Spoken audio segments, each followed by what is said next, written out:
The Walking Dead is all about Tara and its latest episode called Swear. Full spoilers if you haven't seen it yet. Though I will say, probably not too much to spoil. I swear we got the point of this episode many, many times before. Oh, I just got it. You made a swear pun. I did. I made a swear pun. So this episode, check back in with Tara, who, Jim, you told me after you watched the episode you forgot that what her name was or that she was a character on the show. I forgot. Well, she washes up on the beach. And I'm like, oh, who's that? And I'm pulling the hair out of her and she's upside down. And I'm like, wait, who is that?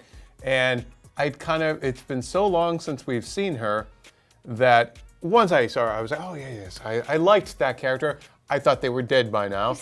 And same with Heath, too. I threw you under the zombie-filled dump truck there a little bit because I did not forget about Tara, but she was one of the few loose ends. So I cannot believe how many episodes. It's been almost half a season since we dealt with anything related to her, since Denise died, since... She didn't even know Denise died. I totally was forgot that she didn't know that her girlfriend That was the big outstanding thing after Denise's death at the end of season 6 when Negan strolled up and we're like, Tara's not even here right now. She still has to learn about that.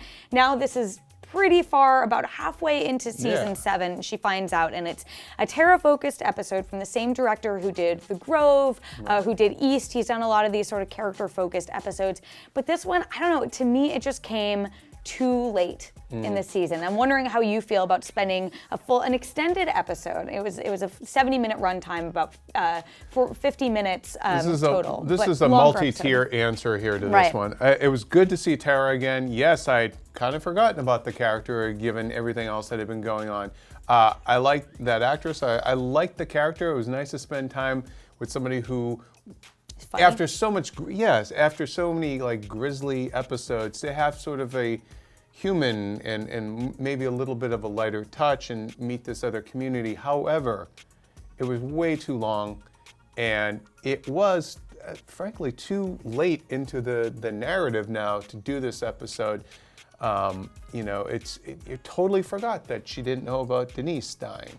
And then you kind of forget about Heath. Like, oh yeah, that guy is still on the show. He's not dead yet, even though he's on 24. Legacy, I guess that's coming, you know. So yeah, I thought it was a little bit too much with not enough at the same time, and too late.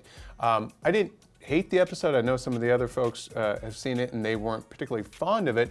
I just thought you could have told a tighter story, and you should have probably had some bit of the story happen sooner.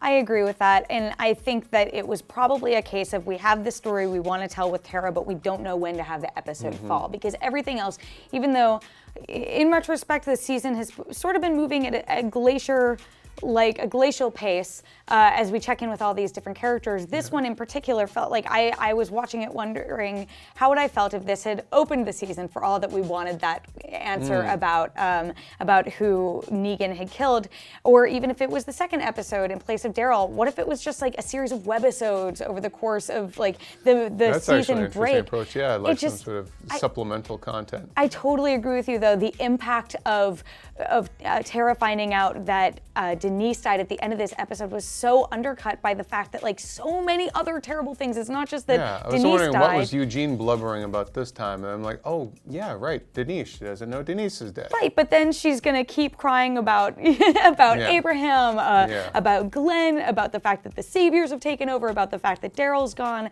I just think that they spent so long on her in this other community, which seems like clear foreshadowing when Rick eventually will, I'm guessing, try and bring all these communities together to rise up against Negan. We're setting the groundwork for that. But yeah, it just so much time was spent on that, and then there was sort of that tacked on scene with Rosita at the end that was bringing it full circle. And I also felt the same way I did with the Daryl episode, where we spent a lot of time with him. There was really interesting character development for Dwight in that episode. I felt like I learned a lot more about them, but nothing happened. Like, Daryl's decision at the end of the episode didn't move the story forward, and I didn't, other than Tara coming back and them still having Heath MIA so Corey Hawkins can be off filming 24 Legacy and maybe come back one day. I just didn't, I don't understand why this had to come so late and only be Tara. And be a 70-minute episode too. At this point, you start to get cynical. Like, is it a 70-minute episode because you just need to run more ads? You just start thinking of it like in ways that take you out of that story. I feel like this story, a couple of things I liked about it. I did like this new community. I was kind of struck by the fact that it reminded me a little bit of Wonder Woman in that she's like Steve Trevor washing up in this, I keep calling it an island. I don't even know what they were on, an inlet or something, but like this all-female community. And it was kind of, so I was like, oh, it's kind of like Wonder Woman. And for a second I was like, is this the Walking Dead's version of Why the Last Man? And then we find out that the Saviors killed all these people. But I was like, I like this power woman. Yeah, I was wondering where they were going for it. And I thought they didn't quite go there with like I thought they would. There was a little bit of telegraphing of where they were going to go story-wise when she sees the guns and all that, and so when it kind of turns into like Most Dangerous Game, they're right at the end and she's getting chased. But overall, I liked the idea, I think, of this episode, probably ultimately more than I liked the execution and frankly, the timing of it.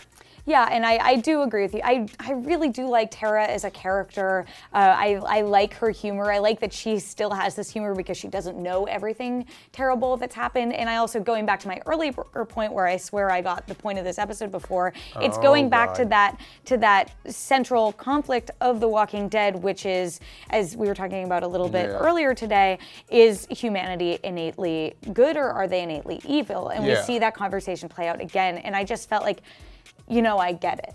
Yeah. I get it, and I didn't need you to remind me of it. Yeah, because we have at least a couple of episodes like this every season. They're kind of wheel-spinning episodes.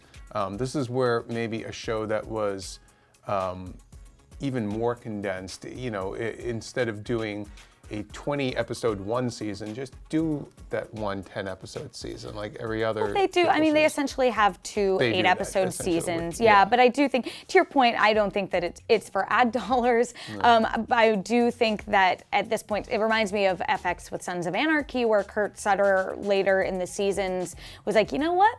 I just feel like having a 90-minute episode this week. And they're like, you know what, Kurt Sutter? You can do that. I think that it's sort of the same way with The Walking Dead. It's such a big show that when they're like, you know what, we want 10 extra minutes of airtime, AMC is like, you know what, Walking Dead, all the power to you. I just don't think that these extended episodes this season have necessarily warranted it. To go back to your philosophical kind of question that they were having about just because you do these bad things doesn't mean you're necessarily evil, you're doing it just to survive.